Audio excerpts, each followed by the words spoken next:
बिस्मिल्लाहिर्रहमानिर्रहीम। अस्सलाम वालेकुम। आप देख रहे हैं हालात। मैं हूं सईद चौधरी। इमरान खान और बुशरा बेगम के खिलाफ एहतसाब अदालत में 190 मिलियन पाउंड वाले केस का फैसला एक मरतबा फिर मौखर हो गया है। बड़ी पुरसरारियत से आ गई है इस मामले में। क्या जो फैसला है अनाउंसमेंट फैसले की, वो मुज़ाकरात के साथ जुड़ी हुई है या फिर कोई कानूनी तकाजे थे जिनको पूरा करने के लिए फैसला जो है ये मौखर किया गया है? क्या मजबूरी थी ऐसे जज साहब की? पस मंज़र क्या है? इस हवाले से बात करेंगे। और फिर ख्वाजा आसिफ ने पीटीआई वालों के शोर शराबे पे एक बड़ी धमकी दे दी है। वो धमकी क्या है? शोर शराबा कैसे हुआ?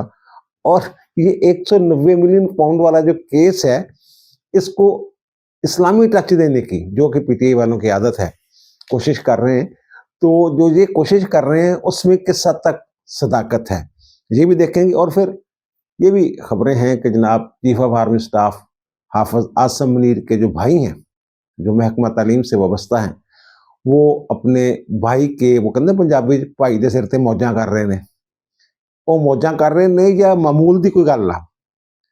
ये 2-3 मामले हैं जिनको हम आज ज़ेरे बहस लाएंगे। लेकिन इससे पहले मिलिट्री कोर्ट्स केस का जो फैसला है वो कब तक आएगा, और समाअत जो है उसकी मुकम्मल होने वाली है। मिलिट्री कोर्ट्स वाले केस में मैंने पहले भी अर्ज किया था कि मुझे ये लग रहा है, जो मैंने अब तक फॉलो किया है उसकी प्रोसीडिंग्स को, कि बेंच जो है आईनी बेंच सुप्रीम कोर्ट का, वो कम अज कम इस नतीजे पे पहुंच चुका हुआ है कि 5 रुकनी बेंच ने जिस फैसले के खिलाफ ये अपील है, तो उस 5 रुकनी बेंच ने जो आर्मी एक्ट और ऑफिशियल सीक्रेट एक्ट की जो दफात कलदम की थी, वो दुरुस्त नहीं है। अब सिर्फ एक ही मामला जो है जिस पे गौर हो रहा है कि जो सिविलियन है, ये जो 9 मई वाले जिनका ट्रायल हुआ है मिलिट्री कोर्ट्स में, क्या ये मिलिट्री कोर्ट्स का केस बनता है या नहीं? अब जो ऑब्जर्वेशन सामने आई है कोर्ट की, तो उसके बाद मेरा ख्याल ये सवाल जो है जो मजीद सुकड़ गया है। यानी अब एक ही नुक्ता है जिस पे वकला को मुतमिन करना होगा अदालत को, और वो नुक्ता रह गया है कि जनाब क्या मिलिट्री कोर्ट्स में जो ट्रायल होता है वो आइन के आर्टिकल 10A के तहत फेयर ट्रायल होता है, शफाफियत उसमें होती है या नहीं होती, या एक तरफा अंधाधुंध फैसले किए जाते हैं? ये एक सवाल रह गया जिस पे मुतमिन करना है। और जो प्रोसीडिंग्स होती हैं मिलिट्री कोर्ट्स में, मैं कई बार कह चुका हूं कि मिलिट्री कोर्ट्स कोई मुस्तकिल अदारा नहीं है, बल्कि ये कोर्ट मार्शल ही की कार्रवाई होती है। तो ये अदालत में आज वजारत दिफा के जो वकील हैं ख्वाजा हारिस अहमद, उनसे पूछा गया तो उन्होंने यही कहा कि जनाब ये एक तरह से कोर्ट मार्शल, एक तरह से क्या, ये कोर्ट मार्शल ही होता है, कोर्ट मार्शल की कार्रवाई होती है। और मसला ये अब बना हुआ है कि क्या शफाफ ट्रायल होता है? तो वहाँ सवाल किए गए अदालत में, और उन्होंने कहा कि जनाब क्या वकील का हक होता है, वो जो गवाह होते हैं उन पर जिरा का हक होता है, वकील तक रसाई, और फिर दिफा में क्या अपने वकील जो हैं वो पेश कर सकते हैं, ज़ाब्ता फौजदारी और कानूनी शहादत का इतलाक होता है। तो ये सवालात पूछे हैं। तो उन्होंने कहा कि हम रिकॉर्ड भी मंगवा सकते हैं। तो ख्वाजा हारिस अहमद ने कहा कि जनाब ये तो 184 सब आर्टिकल 3 वाला मामला है, तो इंटर कोर्ट अपील है, तो आप रिकॉर्ड तो नहीं मंगवा सकते। तो लेकिन मेरा ख्याल है कि सुप्रीम कोर्ट के पास ये इख्तियार है कि वो रिकॉर्ड जो है, जो 105 मुलजमों के ट्रायल हुए, उनका रिकॉर्ड मेरा ख्याल है वो मंगवा सकती है, सिर्फ ये देखने के लिए कि वहाँ ट्रायल में शफाफियत है या नहीं है। और मेरा ख्याल है जो सवालात उठाए गए हैं, और जहाँ तक मैं वाकिफ हूँ, और जो मिलिट्री कोर्ट्स में लोग पेश होते रहे हैं कोर्ट मार्शल में, वकला उनके साथ मेरी बात हुई है, तो मैं ये महसूस करता हूँ कि वहाँ शफाफियत, यानी वो 10A जो शफाफ ट्रायल का हक देता है तमाम लोगों को, तो वहाँ उसी तरह ट्रायल होता है, जिरा का हक भी होता है, वकील तक रसाई भी होती है, कानूनी शहादत का इतलाक भी होता है, और क्रिमिनल प्रोसीजर कोड जो है उसका भी इतलाक होता है। अगर मामला इसी तरह चलता रहे और ये एक सवाल पे मुतमिन करने में कामयाब हो जाते हैं वकला जो है, सरकारी वकला, तो मेरा ख्याल है कि जो 5 रुकनी बेंच का फैसला है वो जुज़वी तौर पे, तो मैं पहले ही कह रहा हूँ कि वो कलअदम हो जाएगा, वो मुकम्मल तौर पे कलअदम हो जाएगा, और जो सिविलियन का कोर्ट मार्शल हुआ है इसको जायज़ डिक्लेयर कर दिया जाएगा अगर मुतमिन करने में कामयाब हो जाते हैं। और मेरा ख्याल आजकल में ये केस जो है, समाअत जो है इसकी मुकम्मल हो जाएगी, और मे भी जुमे तक इसका फैसला आ जाए। मुख्तसर फैसला तो फौरी तौर पे भी आ सकता है, लेकिन ये सारी सूरत। वहाँ एक और जो दिलचस्प रिमार्क्स आए हैं, ऑब्जर्वेशन आई हैं, वो ये आई हैं कि जनाब یہ جو آرمی ایکٹ ہے اس کے تحت کیا آرٹیکل 6 یعنی وہ مارشل وغیرہ لگا دیتے ہیں نا، تو کیا سنگین بغاوت کے الزام میں بھی ان کا ٹرائل ہو سکتا ہے؟ تو وہاں خواجہ حارث احمد نے کہا جناب وہ آرٹیکل 6 جو ہے وہ تو سب پہ فائق ہے، وہ تو آئین کا آرٹیکل ہے، تو لیکن حلف کی خلاف ورزی پہ ان کا جو ٹرائل ہے آرمی ایکٹ کے تحت وہ ہو سکتا ہے، کورٹ مارشل ہو سکتا ہے ملٹری کورٹس میں۔ تو پھر وہاں یہ بھی سوال کیا گیا کہ کیا جج جو مارشاء اللہ کو جائز ڈکلیئر کر دیتے ہیں ان کے خلاف بھی آرٹیکل 6 جو ہے اس کا اطلاق ہو سکتا ہے؟ تو یہ تو سیدھی سی بات ہے جناب، جو 18ویں آئینی ترمیم ہے اس میں جو ترمیم کر دی گئی تھی آرٹیکل 6 میں، اس میں یہ بھی تھا کہ کوئی عدالت جو ہے وہ مارشاء اللہ کو جائز ڈکلیئر نہیں کر سکتی، ایک بات، اور دوسرا یہ کہ جو آئین کو توڑتا ہے، سبوتاژ کرتا ہے، معطل کرتا ہے، معارض التوا میں رکھتا ہے طاقت کے زور پہ، اور جو اس کی اس حوالے سے معاونت کرتے ہیں وہ سب آئین کے آرٹیکل 6 کے تحت سنگین بغاوت کے مرتکب قرار دیے جائیں گے۔ بہرحال 1-2 دن میں اس کا فیصلہ جو ہے وہ ہو جائے گا۔ اور دوسری بات جو میں نے کی ہے کہ جناب خواجہ آصف صاحب جو ہمارے وزیر دفاع، وہ جناب آج تھوڑے سے جراتی ہو گئے۔ وجہ یہ تھی کہ رانا تنویر صاحب جو ہیں مسلم لیگ نون کے وکیل، انہوں نے کچھ تند و تیز لہجہ اختیار کیا پی ٹی آئی والوں کے خلاف، اور پی ٹی آئی والوں نے شور شرابہ، جناب جو کاروائی تھی پروسیڈنگ ہو رہی تھی قومی اسمبلی کی، تو اس میں پھر ظاہر ہے ان کے شور شرابہ کیا، مداخلت کی، کاروائی چلنے نہیں دے رہے تھے۔ پھر خواجہ آصف صاحب جو ہیں وہ آگے، انہوں نے جب تقریر کی تو انہوں نے کہا جناب کہ اگر یہ کاروائی نہیں چلنے دے رہے، بلیک میل کرنا چاہ رہے ہیں، اسمبلی کی کاروائی نہیں چلنا دے رہے، تو پھر مذاکرات بھی ختم کریں۔ انہوں نے کہا یہ مذاکرات ایک ڈرامہ ہے، یہ کیا شف لگائی ہوئی ہے، وہ نہیں پیر صاحب پھونکے لگاتے ہیں، دم کرتے ہیں، مریضوں کو درست کر دیتے ہیں فوری طور پہ، تو یہ انہوں نے یہ کہا ہے۔ تو اس سے ایک چیز کلیئر ہوتی ہے کہ جو مذاکرات کے لیے جو مرے جا رہے ہیں، بار بار میں یہ لفظ استعمال کرتا ہوں اپنے ولاگز میں، وہ پی ٹی اے والے ہیں۔ حکومت جو ہے وہ فرنٹ فٹ پہ کھیل رہی ہے، جن کو نہیں چڑھ کے کھیلنا، یہ چڑھ کے کھیل رہے ہیں حکومت والے، اور مذاکرات کی اگر ضرورت محسوس کر رہی ہے تو پی ٹی آئی محسوس کر رہی ہے۔ اور اس کی بھی کئی ایک وجوہات ہیں کہ عمران خان کے لیے اگر کوئی رعایت حاصل کی جا سکتی ہے تو وہ مذاکرات کے ذریعے ہی کی جا سکتی ہے، کیونکہ انہوں نے بلیک میل کر کے بھی دیکھ لیا، احتجاج کر کے بھی دیکھ لیا، ہر جگہ یہ ناکام ہو گئے ہیں۔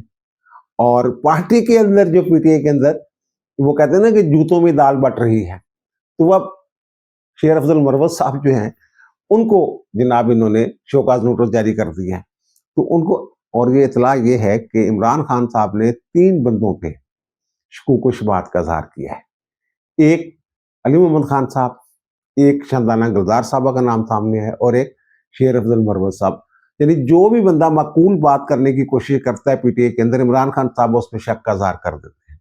اب شیر افضل مروت صاحب کئی دنوں سے جو باہر بیٹھے ہوئے ان کے ولاگر اور سوشل میڈیا کے ایکٹیوسٹ، ان کے خلاف انہوں نے کمپین شروع کی ہوئی ہے، اور وہاں جو وہ ہذیان بکتے ہیں سوشل میڈیا پہ، اگر شیر افضل مروت صاحب، بہانہ تو کوئی اور بنایا ہے کہ انہوں نے یہ بات کر دی وہ بات کر دی، لیکن اصل تکلیف جو ان کو وہ سوشل میڈیا والی ہے۔ اگر اس بنیاد پہ ان کو شوکاز دیا جا رہا ہے، اس وجہ سے شوکاز دیا جا رہا ہے کہ جناب یہ سوشل میڈیا والوں پہ تنقید کر رہے ہیں، ان کو کہہ رہے ہیں یہ خان صاحب کو پھنسائیں گے، تو پھر اس کا مطلب یہ بھی لیا جا سکتا ہے کہ جو پی ٹی آئی والے ہیں یہ اون کرتے ہیں اس کمپین کو جو فوج کے خلاف، آرمی چیف کے خلاف، ریاست پاکستان کے خلاف social media, P T I کا ہمدرد سوشل میڈیا یا پی ٹی آئی کا جو سوشل میڈیا ہے وہ کمپین جو چلا رہا ہے، یہ اس کو اون کر رہے ہیں، یہ ان کے خلاف جاتی ہے بات۔ بہرحال یہ ان کی پارٹی کا اپنا معاملہ ہے۔ اور دوسری طرف جس پہ شک کا اظہار کی، جس پہ پوری پارٹی شک کا اظہار کر رہی ہے، وہ ہیں علی امین گنڈاپور صاحب۔ اور علی امین گنڈاپور صاحب جو ہیں اپیکس کمیٹی کی میٹنگز میں بھی آتے ہیں، وفاق کے زیر اہتمام جو صوبائی وزراء اعلیٰ کی اور وفاق کی میٹنگز ہوتی ہیں ان میں بھی آتے ہیں، اور گزشتہ روز بھی ہمارے آرمی چیف جو ہیں عاصم منیر صاحب یہ پشاور کے دورے پہ تھے، وہاں انہیں امن امہ کے حوالے سے بریفنگ دی گئی، وہاں یہ علی امین گنڈاپور صاحب ان کے دائیں طرف بیٹھے ہوئے ہیں، تو ان پہ تو کوئی اعتراض نہیں، ان کے ساتھ تو راز و نیاز کی باتیں کرتے ہیں عمران خان صاحب، ان کو تو ٹول کے طور پہ استعمال کرنے کی کوشش کرتے ہیں۔ لیکن اگر کوئی بندہ کھلم کھلا ये जो 2 नंबर सोशल मीडिया वाले हैं उन पे तनकीद करता है तो खान साहब को तकलीफ होती है, और खान साहब समझते हैं मेरा बयानिया यही लोग बना रहे हैं और इन्हीं के प्रेशर की वजह से मेरे साथ मुज़ाकरात हो रहे हैं। बहरहाल मुज़ाकरात का नतीजा मैं पहले भी ये कह चुका हूँ, गोल तो मिट्टी लाई जा रही है, कोई नतीजा नहीं निकलना। इमरान खान की रिहाई की शक्ल कोई नतीजा नहीं निकलना, ये मैं आपको बता दूं। और अब 16 जनवरी को जो है ये मुज़ाकरात हो रहे हैं, और यहाँ तक आसम मुनीर के भाई साहब की बात है जनाब, वो अपने भाई दे सिर पे मौजा कर रहे हैं। तो मुझे एक साहब ने एक नोटिफिकेशन भेजा और कहा देखें जनाब, जो आसम मुनीर के भाई हैं सैयद हाशिम मुनीर साहब जो महकमा तालीम से वाबस्ता हैं, उनकी क्या मौजें लगी हुई है यार। देखें वो जो सानवी तलीमी बोर्ड है इस्लामाबाद, उनमें उनको कितना बड़ा ओहदा दे दिया गया है। इस तरह का उन्होंने मुझे एक नोटिफिकेशन भी भेजा, वो नोटिफिकेशन हम आपको स्क्रीन पे दिखा भी रहे हैं। तो मैंने जब पता किया तो ये सिर्फ एक प्रोपेगेंडा है, महज प्रोपेगेंडा। यानी आप कह लें कि जनाब आसम मुनीर के साथ जो भी जुड़ जाए इन्होंने उस पर तनकीद करनी है। यानी इस बुनियाद पे उस बंदे का सांस लेना दूभर किया हुआ है इन लोगों ने कि वो जनाब आसम मुनीर के भाई हैं। अब सूरत 1999 में वो जो सैयद हाशिम मुनीर साहब हैं वो हाई स्कूल में टीचर के तौर पे उनका तकर्रर होता है, और फिर जैसा कि एक टीचर की भी तरक्की होती है, जैसे भी अब कितने साल हो गए जनाब, 25-26 साल एक बंदा जो है वो लगा हुआ है 17वें स्केल में अगर भर्ती होता है, तो अब जाके कहीं, अब नहीं थोड़ा सा अर्सा पहले उन्हें रूटीन के मुताबिक 19वां ग्रेड मिलता है हाशिम साहब को, और उनके पास डॉक्टरेट की डिग्री भी है, वो PhD है, पढ़े लिखे आदमी है। और वो अब उनका तकर्रर नहीं हुआ, जो सानवी तलीमी बोर्ड है इस्लामाबाद का, उसमें अब उनका तकर्रर नहीं हुआ, वो तो पहले से वहां काम कर रहे हैं।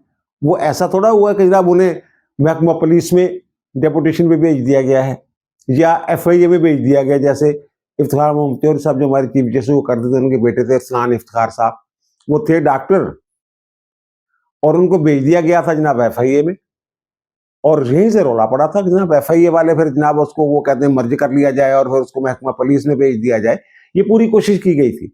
तो ये तो महकमा तालीम के ही मुलाजम है, और जो सानवी तलीमी बोर्ड है जो महकमा तालीम ही के अंडर आता है, तो वहाँ उनका जो है वो तबादला हुआ है, नए सिरे से तकर्रर भी नहीं हुआ। पहले वो डायरेक्टर OWC के तौर पे काम कर रहे थे, और अब उनको जो director affiliation monitoring and quality control ये लगा दिया गया है। तो इसमें भाई के सर पे मौजें करने वाली बात मेरी समझ से बाहर है। ये कैसे होगा? एक क्वालिफाइड आदमी है, 2 नंबर तरीके से अगर उसकी भर्ती हुई हो, 2 नंबर तरीके के साथ उसकी प्रमोशन हुई हो, फिर तो आपकी बात में वजन है। और उसे डेपुटेशन पे पुलिस में या किसी और अदारे में, कस्टम में, पैसे वाला या माल वाला जो महकमा है वहां अगर उनको डेपुटेशन पे भेजा जाता है असर और सूख की बुनियाद पे, फिर तो बात बनती है। लेकिन यहाँ ये बात बनती ही मुझे नजर नहीं आ रही। और दूसरी जो बात यह है कि 190 मिलियन पाउंड वाला जो केस था वो तीसरी मरतबा उसका जो फैसला है वो मौखर हुआ है। गुज़श्ता रोज यानी कि 13 जनवरी को इस केस का फैसला जो है वो सुनाया जाना था, और एहतसाब अदालत के जज जवेद नासिर राणा साहब, तो वो जनाब 8:30 बजे अदालत पहुंच गए, यानी जेल में, डेला जेल में। तो 10:30 बजे तक बैठे रहे। 2 मरतबा इमरान खान को पैगाम भेजा गया, नोटिस भेजा गया, आवाज़ दी गई। आप कह लें जैसे बार आवाज़ नहीं दी जाती, तो वो तो कानूनी तकाजा है उसके मुताबिक। लेकिन इमरान खान साहब ने जाने से इनकार कर दिया। उनका जनाब मेरे वकील आएंगे और जब मेरी वो फैमिली आएगी तब मैं आऊँगा। और बुशरा बेगम साहबा जो हैं वो भी नहीं आई। तो जज साहब ने अब उसकी जो तारीख है वो 17 जनवरी मुकर्रर कर दी कि 17 जनवरी को जो इस केस का फैसला सुनाया जाएगा। पहले इस केस का फैसला 23 दिसंबर को सुनाया जाना था, और उसके बाद जनाब 6 जनवरी को सुनाया जाना था। उनके जनाब 6 जनवरी को मैं ट्रेनिंग पे था, तो मैं छुट्टियों पे था, इसलिए नहीं सुना सका। अब फैसला जो है लिखा हुआ मेरे पास है, तो मैंने आज अनाउंस करना था, लेकिन ना मुलजम हाजिर हैं और ना ही उनके वकील हाजिर हैं। तो अब उन्होंने इसकी 17 जनवरी तारीख मुकर्रर की। और 17 जनवरी के हवाले से मैं ये बता दूं कि 17 जनवरी को मेरे ख्याल जुमा आता है, और जुमे को जो फैसले आते हैं वो कहते हैं जुमा मुबारक, इस तरह की बातें होती रहती है ना कि जुम्मों का फैसला आएगा। तो ऐसे एक ख्याल है, एक मिथ है, ये हकीकत पर मबनी बात थोड़ा, लेकिन मिथ है कि जुमे वाला दिन जो होता है वो रगड़ा निकल जाता है। अब जो एहतसाब अदालत के जज है ना, नासिर जवेद राना साहब, उनके एक सीनियर जज, रिटायर्ड सेशन जज से मेरी बात हुई, तो मैंने उनसे पूछा कि जनाब ये हो क्या रहा है, ये क्या मामला है? तो उन्होंने कहा कि जनाब जो ये जज साहब हैं, नासिर जवेद राना साहब, एहतसाब अदालत के जज हैं, ये तकनीकी तौर पे बड़े मजबूत हैं। ये कोई तकनीकी खामी छोड़ते नहीं हैं अपनी जजमेंट में। तो मैंने कहा इसमें क्या तकनीकी ऐसा मसला आ गया था? वो माजी में भी जजमेंट जो हैं वो अनाउंस होती रही हैं, जैसे नवाज शरीफ और मरीम नवाज मुल्क से बाहर थे और एवनफील्ड रेफरेंस का फैसला उनकी अदम मौजूदगी में सुना दिया गया था। नवाज शरीफ ने तो जो पैगाम भी भेजा था, रिक्वेस्ट भेजी थी जज साहब को कि हम वापस आ रहे हैं, हमारे आने तक मौखर कर दिया जाए, लेकिन जज साहब जो हैं, बशीर साहब जो हैं, उन्हें फैसला सुनाना था। और नवाज शरीफ ने तो ये भी कहा था कि मैं देखना चाहता हूं कि एक बेगुनाह शख्स को सजा देते हुए जज साहब के तासरात क्या हैं। तो यहाँ अब ये पेश नहीं हुई, तो मैंने कहा इसमें क्या था, ये भी सुनाया जा सकता था। उनका जनाब जो पीटीआई वाले हैं ना, ये हर एक चीज जो है वो अपील में ले जाते हैं। ये तकनीकी अगर फैसला सुनाया जाता तो इसको तकनीकी बुनियादों पे चैलेंज किया जा सकता था इस्लामाबाद हाई कोर्ट में। ये जो मुझे समझ आई है उनकी गुफ्तगू से, तो उसकी एक वजह है कि कैसे चैलेंज किया है। वैसे तो सुप्रीम कोर्ट की और हाई कोर्ट की कई एक जजमेंट्स मौजूद हैं कि तकनीकी मुशगाफी में पढ़ के जो फैसला है नीचे वाली अदालत का, उसको कलअदम करार नहीं दिया जा सकता।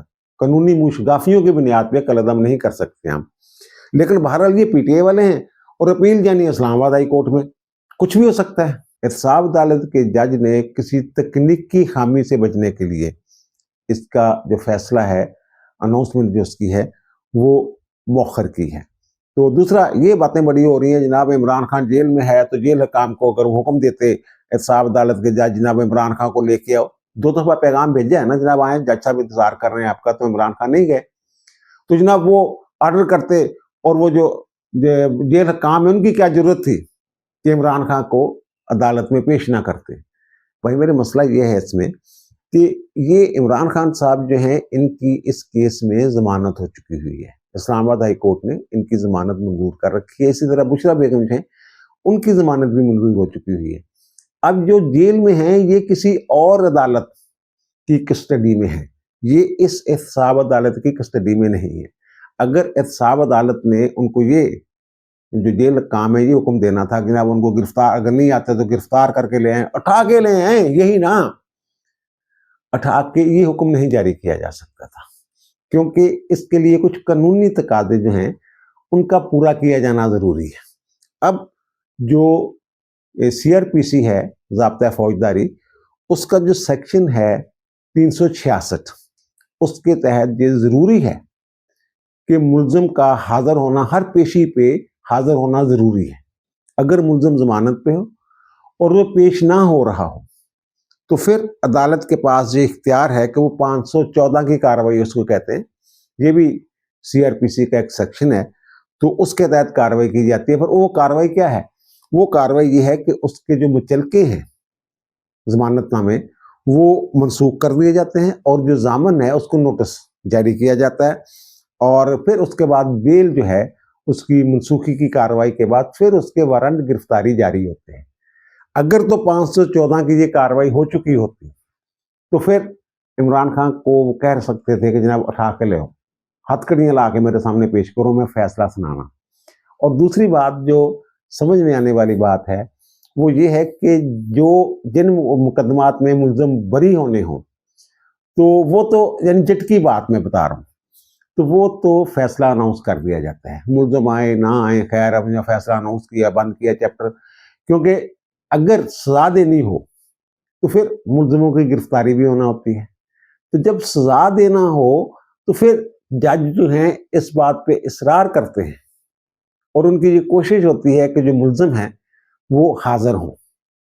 अगर मुल्ज़म हाजिर होंगे तो फिर गिरफ्तारी हो जाएगी उनकी फौरी तौर पे। तो यहाँ इमरान खान तो जेल में है ना, बुशरा बेगम जो हैं उनको अगर सजा होती है तो फिर वो जेल से बाहर नहीं जाना था, वही उन्होंने गिरफ्तार होना था कमरा अदालत में, तो नहीं निकलने देना था उन्होंने, मुतलका जो नैब काम है उन्होंने गिरफ्तार कर लेना था और फिर वो इस हुक्म की रोशनी में, फैसले की रोशनी में ये जेल में ही उन्होंने रहना था। तो इसीलिए शायद बुशरा बेगम जो है وہ نہیں کہ یہ بڑا انہوں نے شور کیا ہے جناب, وہ بعد میں آ گئی تھی, 10:30 بجے پہنچ گئے, جج صاحب جلدی اٹھ کے یہ کر لیا وہ کر لیا. اب کچھ لوگ یہ اعتراض کر رہے ہیں کہ جناب کورٹ ٹائم تک جج صاحب کو وہاں بیٹھنا چاہیے تھا.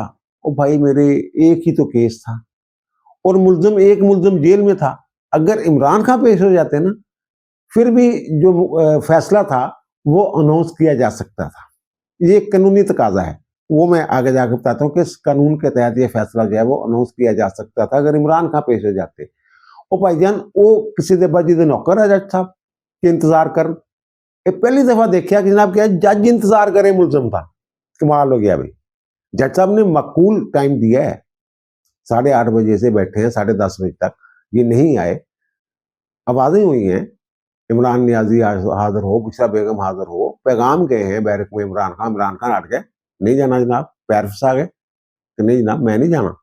اور وہ اس لیے زبردستی ان کو نہیں لایا جا سکتا تھا, میں نے یہ پہلے بھی عرض کیا کہ جناب ان کے وارنٹ گرفتاری جاری نہیں ہوئے, اور دوسرا یہ کہ وہ کسی اور ایک جوڈیشل ریمانڈ میں ہے, کسی اور مقدمے میں, کسی اور عدالت کی کسٹڈی میں ہے, اس عدالت کی کسٹڈی میں نہیں. بہرحال یہ, اور دوسرا یہ جو میں کہہ رہا ہوں کہ جو سیکشن ہے 366 اس کا سب سیکشن ہے 6, وہ یہ کہتا ہے کہ اگر ایک مقدمے میں ایک سے زیادہ ملزم ہوں, کچھ ملزم حاضر ہوں کچھ نہ ہوں, جیسے اس میں 2 ملزم ہیں بشرا بیگم اور عمران خان, اگر ایک ملزم حاضر ہو تو پھر وہ فیصلہ جو ہے عدالت جو ہے وہ سنا سکتی ہے. یہ 366(6) ہے, یعنی 366 جس کا میں ذکر رہا ہوں ملزم کا حاضر ہونا ضروری ہے. تو اناؤنسمنٹ کے وقت اگر ایک ملزم بھی حاضر ہو 2 میں سے تو فیصلہ جو ہے اناؤنس کر سکتی ہے. لیکن اگر جان بوجھ کے ملزم جو ہے وہ اوائڈ کر رہے ہوں تو پھر وہ 314 کی جو میں کاروائی کہہ رہا ہوں کہ نہ وہ کی جائے اور ان کے جو ضمانت نامے منسوخ کیے جائیں اور پھر ان کی وارنٹ گرفتاری جاری کیے جائیں وغیرہ وغیرہ, پھر اس کی ضرورت نہیں ہے. اگر جان بوجھ کے اوائڈ کر رہے ہوں تو یہ جج صاحب نے جو میں نے کہا نا تکنیکی طور پہ بڑے مضبوط ہیں جج صاحب, جن کے ایک سینئر ریٹائرڈ جج نے مجھے بتایا ہے, تو وہ یہ یعنی اوائڈ والا جو نقطہ ہے اس کو مؤثر بنانا چاہتے ہیں کہ نہ پہلے بھی میں آیا تھا عدالت میں, یہ پیش نہیں ہوا, پھر پیش نہیں ہوئے, تو یہ جان بوجھ کے دیدہ دانستہ جو ہے یہ اوائڈ کر رہے ہیں. اور پھر ضابطۂ فوجداری یعنی CRPC کے سیکشن 366 کا سب سیکشن ہے 7, وہ یہ کہتا ہے کہ اگر ملزم جو ہیں وہ دیدہ دانستہ اوائڈ کر رہے ہوں, جان بوجھ کے عدالت میں پیش نہ ہو رہے ہوں, فیصلہ جس دن سنایا جانا ہو, تو پھر عدالت جو ہے وہ یہ سمجھتی ہے اگر, تو پھر وہ وجوہات لکھ کے یہ فیصلہ یعنی کہ اوائڈ کر رہے ہیں وہ فیصلہ جو ہے وہ سنا سکتی ہے. تو یہ اب 366(7) کا کیس جو ہے ایک طرح سے بن گیا, انہوں نے ڈیولپ کیا ہے جو احتساب عدالت کے جج ہے. تو اگر اگلی پیشی میں بھی یہ حاضر نہیں ہوتے تو ان کی عدم حاضری میں بھی یہ کیس جو ہے یہ اس کا فیصلہ جو ہے یہ سنایا جا سکتا ہے. اور وہ یاد رکھیے گا کہ جب 17 جنوری ہے اور 17 جنوری کو جمعے کا دن ہے, اور جمعے دن کے حوالے سے مبارکبادیں آتی جاتی رہتی ہیں, آپ کو پتہ ہی ہے. اور آخر میں یہ عرض کروں گا کہ یہ اس کو اسلامی ٹچ دینے کی کوشش کر رہے ہیں. یہ جب عمران خان صاحب تقریر کرتے ہیں, آپ کو یاد ہوگا نا کان میں جب کہا گیا تھا اسلامی ٹچ دو, اسلامی ٹچ دو, اس طرح کی غلطی سنتے رہتے ہو, تو یہ اب جو ہے جناب یہ اسلامی ٹچ دینے کی کوشش کر رہے ہیں. جناب جو القادر یونیورسٹی ہے وہاں تو جناب سیرت النبی پڑھائی جاتی ہے اور مذہبی تعلیم کے لیے یہ بنایا گیا جناب ادارہ ہے, تو اب اس پہ چڑھائی کی ہوئی ہے جناب انہوں نے, نون لیگ والوں نے اور حکومت کے وزراء نے. عمر ایوب صاحب نے اسمبلی کے اندر کھڑے ہو کے جو تقریر فرمائی ہے اس حوالے سے 190 ملین پاؤنڈ والے کیس کے حوالے سے, وہ اس پہ میں اپنے پچھلی ولاگ میں پوری تفصیل کے ساتھ یہ عرض کر چکا ہوں. یہ ٹرسٹ کی بات کرتے ہیں نا جناب, وقف ہے وہ, تو یہ عمران خان کو کیا فائدہ ہے, عمران خان کون سا بینیفیشری ہے, وہ میں نے عرض کیا تھا کہ جو ٹرسٹیز ہوتے ہیں وہی مالک ہوتے ہیں ایک طرح سے سر اس ادارے کے. وائس چانسلر کا تقرر انہوں نے کرنا, دل کرے مجھے لگا دیں, دل کرے حفیظ اللہ نیازی کو لگا دیں, اپنی کسی بہن کو لگا دیں, کسی کو بھی لگا دیں جو کوالیفیکیشن جو ہے اس پہ پورا اترتا ہے. جتنے وہاں اساتذہ بھرتی ہونے ہیں وہ سارے ان کے ہونے ہیں, تنخواہیں انہوں نے مقرر کرنی ہے, فیسیں انہوں نے مقرر کرنی ہے. اور جو ٹرسٹیز ہوتے ہیں بورڈ آف ٹرسٹ میں شامل ہوتے ہیں لوگ, وہ افزانہ بھی لے سکتے ہیں, ان کی تنخواہیں بھی مقرر ہو جائے. جو شوکت خانہ میں جو کچھ ہو رہا ہے یہ سارے جو ہے بورڈ آف ٹرسٹیز کے ممبر ہیں, عیاشیاں کر رہے ہیں, پیسے لے رہے ہیں. اور جتنی بھی یار یہ یونیورسٹیاں بڑی بڑی یونیورسٹیاں یہ ٹرسٹ کے تحت بنی ہوئی ہیں, मौजें लगी हुई हैं, पता भी नहीं हमें कि कौन सी यूनिवर्सिटी किस ट्रस्ट के तहत काम कर रही है। मालिक ही आले नाल होता है, जो ट्रस्ट बनाते हैं वही आले नाल होते हैं, तो ये बेनिफिशरी कैसे नहीं है जनाब। और दूसरा मुझे कह रहे हैं जनाब सीरत नबी के हवाले से ये जो अल कादर यूनिवर्सिटी है ये बनाई गई है और हुकूमती वज़रा फैसले दे रहे हैं। अब ये मुझे बताइए, बड़ी अच्छी बात है, वहाँ सीरत नबी की तालीम दी जा रही है, रूहानी उलूम सिखाए जा रहे हैं, पता नहीं कौन से सिखाए जा रहे हैं, कितने स्टूडेंट्स हैं वहाँ पे, कौन से असातिज़ा हैं, वो रूहानियत में खुद उनका कितना किस हद तक जो है वो उनको अबूर है। पर ये फरमा रहे हैं कि जनाब ये तो जनाब मजहबी हवाले से एक यूनिवर्सिटी बनाई थी उन्होंने। आप ये बताइए कि मस्जिद जो कहते हैं जनाब सदका जारिया है, जब तक मस्जिद कायम है उसका सवाब मिलता रहेगा मस्जिद बनाने वाले को, तो क्या कब्जा करके किसी की जमीन पे वो मस्जिद बनाई जा सकती है? लूट मार करके, डकैती करके कि जनाब डकैती की जनाब अब मैंने 5 करोड़ की डकैती की जनाब, मैंने 3 करोड़ की तो मस्जिद बना दी जनाब, मैं तो मुलजमीन हूँ। ये कभी हुआ है? वो मुझे याद है, कोई 10-15 साल पुरानी बात है कि केस लगा हुआ था सुप्रीम कोर्ट में, तो यही ज़मीन का कोई झगड़ा था, तो वो साहब जो अपील लेके आए थे वो तो कहते हैं मैं तो ये ज़मीन जो है ना एक दर्स के लिए और एक मस्जिद के लिए ये मैं जो है वक्फ करना चाह रहा हूँ, तो ये लोग जो है बीच में रुकावट बने हुए हैं, अगर मेरे हक में फैसला हो जाए तो मैं ये ज़मीन खुद नहीं रखूंगा, मैं इसको वक्फ कर दूंगा। तो जज साहब ने से कहा कि तुम्हारे पास और कितनी जायदाद है? उन्होंने कहा जनाब पता करवाएं तहसीलदार से, रिपोर्ट मंगवाई जनाब इसकी और कितनी जायदादें हैं, कितनी ज़मीनें हैं इसकी। तो वो साहब जो है उसके वकील ने कहा जनाब और भी ज़मीनें। उनके भाई मेरे अगर तुम्हें वक्फ करने का इतना ही शौक है तो जो गैर मुतनाज़ा राजी है, जिसके तुम मुकम्मल तौर पे मालिक हो, जो तुम्हारा कब्जे में है, तो वो जायदाद क्यों नहीं वक्फ करते? ये इसलिए वक्फ कर रहे हैं आप, इसलिए वहां जनाब मस्जिद बनाना चाह रहे हैं कि जनाब आपका जो शरीक है जिसके साथ आपका फड्डा है कि उसे नुकसान हो, तो उसकी वो अपील जो है वो डिसमिस हो गई थी। बहरहाल वो भी यही मजहबी टच देने की, इस्लामी टच देने की कोशिश कर रहा था, इसी तरह का इस्लामी टच ये लोग दे रहे हैं। अब दीजिए मुझे 17 जनवरी बरोज जुमा, समझ आ गई? अब दीजिए मुझे इजाजत, इंशाअल्लाह दोबारा मुलाकात होगी नए भी इलाके के साथ। अल्लाह ताला आप पर, मुझ पर, हम सब पर मेहरबान रहे। अल्लाह हाफिज।